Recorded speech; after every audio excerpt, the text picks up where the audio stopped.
મહત્વના સમાચાર મળી રહ્યા છે સાબરકાંઠાથી।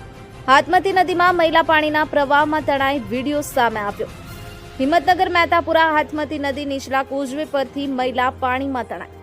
પ્રાપ્ત માહિતી મુજબ હિંમતનગર મહેતાપુરા પસાર થતી હાથમતી નદી પરથી એક મહિલા પાણીના પ્રવાહમાં તણાઈ। બે બાળકો અને એક મહિલા નદી ક્રોસ કરી રહ્યા હતા તે દરમિયાન બની ઘટના વિડીયો સામે આવ્યો। અમારા પ્રતિનિધિ દ્વારા વિડીયો બનાવવાનો હેતુ સરકાર તરફથી તેમજ અન્ય વારંવાર કહેવામાં આવે છે કે નદી નાળાથી દૂર રહેવું, તેમ છતાં નાગરિકો દ્વારા અમલ ના કરતા તેમ હેતુથી વિડીયો બનાવતી વખતે આ ઘટના કેશક થઈ।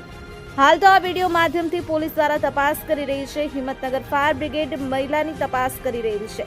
આ વિડીયો મામલતદાર શ્રીને તેમજ પોલીસ અધિકારીઓને આપવામાં આવ્યો। આબિદ અલી ભુરા, એબી ન્યૂઝ ગુજરાતી, સાબરકાંઠા।